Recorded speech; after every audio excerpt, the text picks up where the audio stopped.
chers tous, bonjour chers internautes, chers amis de notre page, de notre groupe Facebook Orientique. Je suis Ramon Yeboué, l'administrateur de votre groupe Orientique dédié à l'orientation scolaire et professionnelle. Et ce jour du 17 juin 2020, nous avons décidé de vous parler d'un thème assez important qui est l'orientation scolaire et professionnelle. Et comment y arriver avec le numérique de nos jours. Parce qu'on sait comment le numérique a pris de la vitesse et comment le numérique est devenu incontournable pratiquement dans tous les domaines. Et en tant qu'administrateur de ce groupe et expert de ce domaine-là même, nous avons décidé de vous faire une conférence lancement de toutes les activités qui vont suivre après dans les jours à venir, dans les semaines, les mois à venir sur l'orientation. Et tout ça, c'est pour vous. Alors, nous avons décidé de faire cette vidéo parce que l'orientation est un sujet important. Il fallait qu'on en parle, même si c'est en 5, 10 minutes, 15 minutes, il fallait qu'on en parle. Aujourd'hui, tout le monde s'oriente au hasard.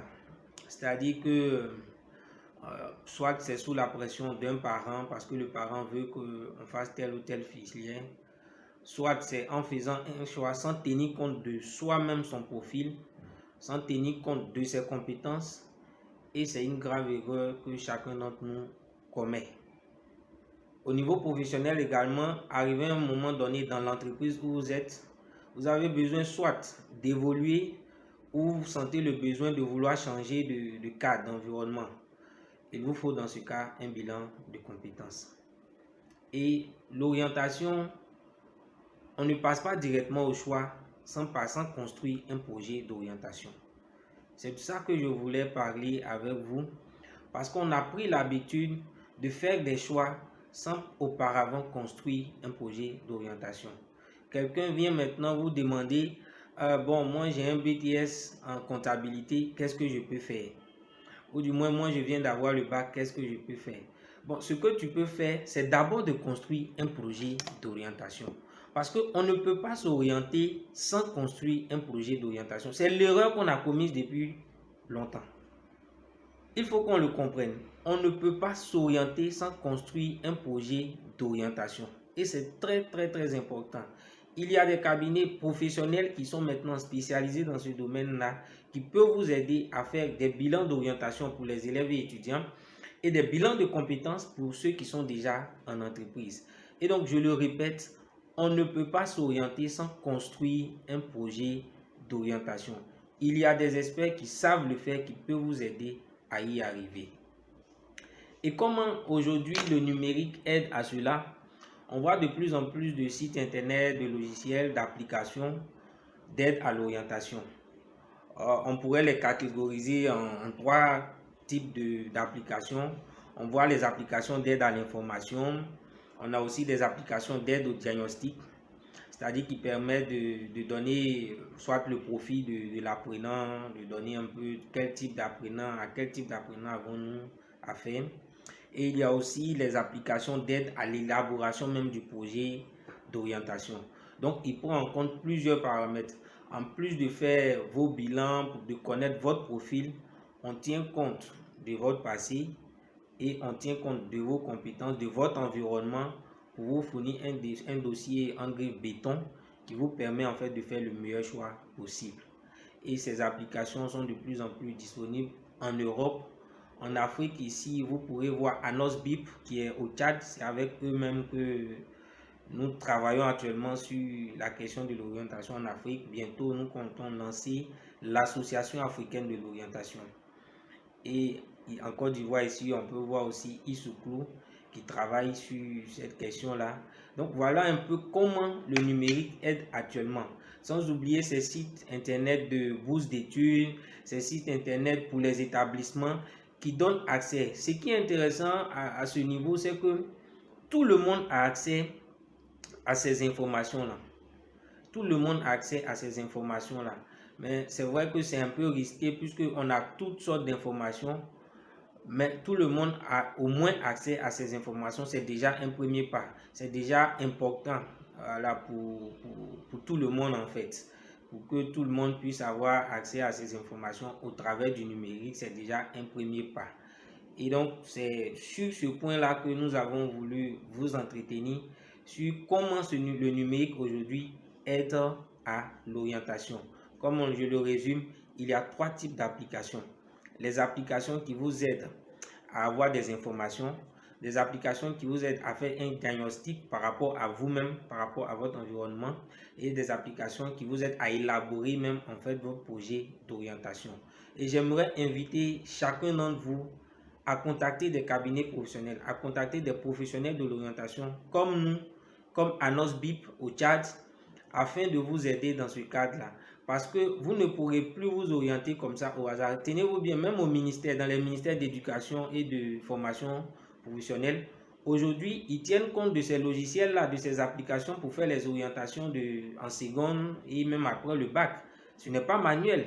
Donc, le numérique intervient. Mais c'est à vous maintenant, vous aussi, de vous approprier ce numérique-là pour pouvoir en fait avoir de bons choix d'orientation pour ne pas être déçu en entreprise.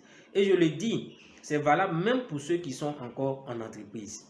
C'est valable pour ceux qui sont encore en entreprise. Parce que vous avez besoin d'évoluer au sein de l'entreprise. Vous, il vous faut un bilan de compétences. Le bilan de compétences, le numérique aide à le faire. Contactez des experts, ils vous aideront à le faire. Et donc, voici un peu l'intérêt aujourd'hui d'utiliser le numérique pour aborder la question de l'orientation. Parce qu'avec le numérique, on peut avoir définir facilement son profil, on peut facilement définir un projet d'orientation qui nous permet de faire un bon choix d'orientation et donc on garantit en effet son succès. Merci beaucoup. Je vous parlerai après l'intervention de mon ami du Tchad, Adams. Je vous parlerai de mon livre sur l'orientation.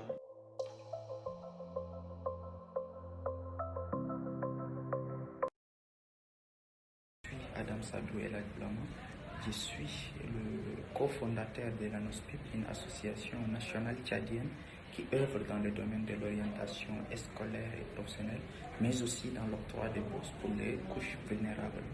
Je tiens aussi à féliciter et à remercier mon collègue Yébé pour cette très belle initiative et merci aussi de m'avoir invité à co-animer cette conférence qui est venue à point nommé.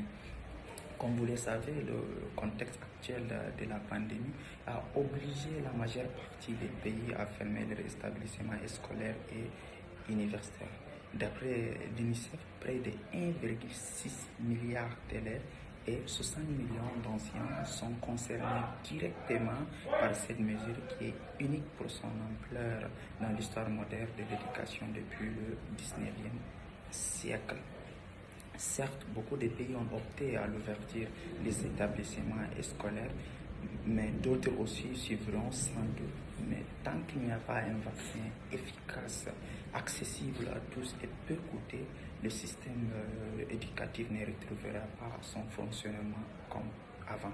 Ce qui nous amène à poser une question très cruciale, à savoir comment orienter pendant et après la COVID-19 en tenant compte des nouvelles technologies de l'information et des communications.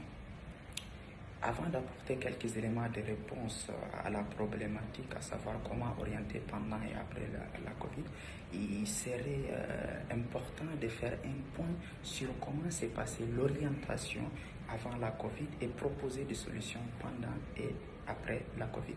Nous savons tous que le système éducatif exige un certain nombre de facteurs et de conditions. Parmi ces facteurs et ces conditions, on peut relever les autorités en charge de l'éducation, l'administration scolaire, les enseignants, les parents d'élèves et l'élève lui-même. Mais si on a constaté vraiment que les conseils d'orientation sont souvent oubliés tout au long de cette chaîne. Ce qui fait que l'orientation en Afrique est perçue comme un phénomène très très complexe parce qu'il fait intégrer plusieurs acteurs et c'est ce qui crée plusieurs contradictions entre les acteurs. Je m'explique. Je vais essayer de limiter les niveaux de contradiction en 4 sections et vous allez comprendre que pourquoi l'orientation en Afrique est perçue comme un phénomène très très complexe. Premier niveau de contradiction, c'est la contradiction qu'il peut exister entre les parents d'élèves et les besoins de compétences au niveau national. Des fois, les parents souhaiteraient que les enfants fassent telle ou bien telle filière, mais il se trouve au niveau national, il y a des offres de travail qui n'ont rien à voir avec l'orientation des parents d'élèves. Et là, du coup, ça crée quelques difficultés. Deuxième niveau de contradiction, c'est interne à la famille. Dans le cas où le projet individuel de l'élève est en contradiction totale avec le projet parental. Troisième niveau de contradiction, c'est l'écart qu'il peut y exister entre le vœu de l'élève et les offres de formation disponibles au niveau national ou bien international. Par exemple, si l'élève souhaiterait faire la médecine et que vous savez, en médecine, ils sont exigeants, ils limitent les nombres des étudiants qui vont faire la médecine. Et si jamais il n'est pas sélectionné, il va s'en dire que voilà, maintenant j'ai perdu mon objectif principal et je vais faire n'importe quelle filière. Quatrième niveau de contradiction, c'est propre à l'élève lui-même. On peut trouver un élève très très compétent qui sait ce qu'il fait.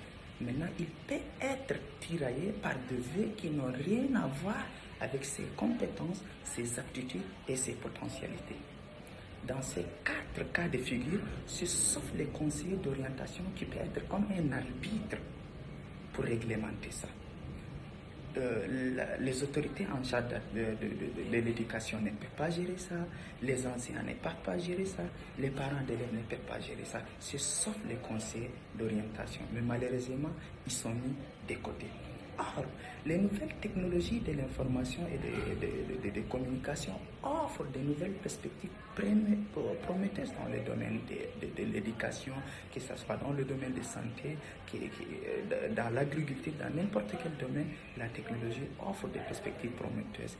Et il ne faut pas aussi prendre la crise du côté négatif parce que la crise a ses aspects aussi positifs.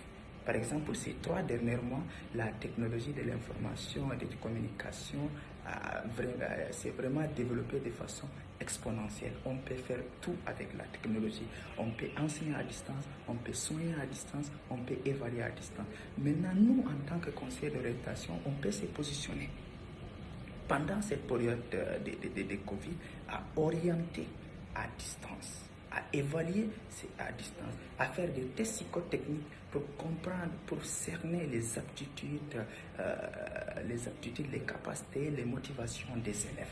C'est possible.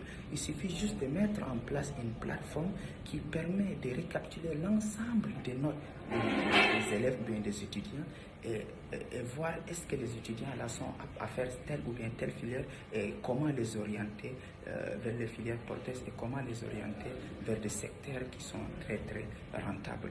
On peut aussi, pendant cette crise, créer une plateforme et mettre des conseillers d'orientation virtuels qui sont disponibles à tout moment et qui peuvent répondre aux questions des élèves ou bien des étudiants en temps réel. C'est pourquoi j'ai dit, pendant cette période de crise, les nouvelles technologies de l'information et des communications jouent un rôle très très crucial. Et les conseillers d'orientation aussi sont comme des arbitres pour essayer d'équilibrer les choses pour ne pas que les élèves perdent de vue leur objectif primordial. Je ne vais pas être très très long. Je vais laisser la parole à mon collègue Yopie et toutes les questions sont les bienvenues. Je vous remercie.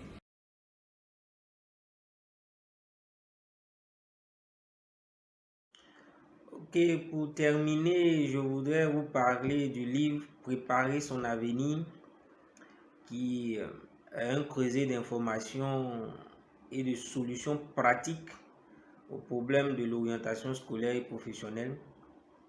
Alors dans ce livre, vous pourrez découvrir les compétences que vous devez développer toute votre vie afin de toujours faire le bon choix en matière d'orientation scolaire comme professionnelle.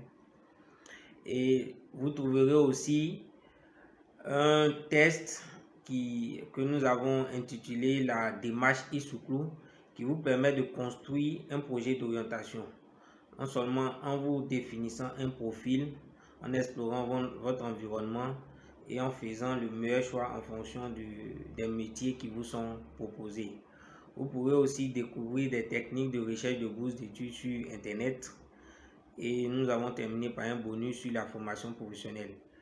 Elle est peu connue, mais la formation professionnelle, nous croyons véritablement que c'est une solution à la question du chômage des jeunes. Et donc, nous terminons par un bonus sur la formation professionnelle, sur les filières qu'offre cette formation-là. Et donc, bientôt, ce sera bientôt, je dirais début juillet, vous pourrez avoir ce livre-là téléchargeable et aussi en version physique. Merci beaucoup et excellente soirée à tout un chacun de vous. On se retrouve très bientôt pour d'autres vidéos sur l'orientation. Nous allons au fur et à mesure faire des vidéos sur différents thèmes, des sous-thèmes de l'orientation. Et chacun d'entre vous pourra également participer, poser les questions. Je vous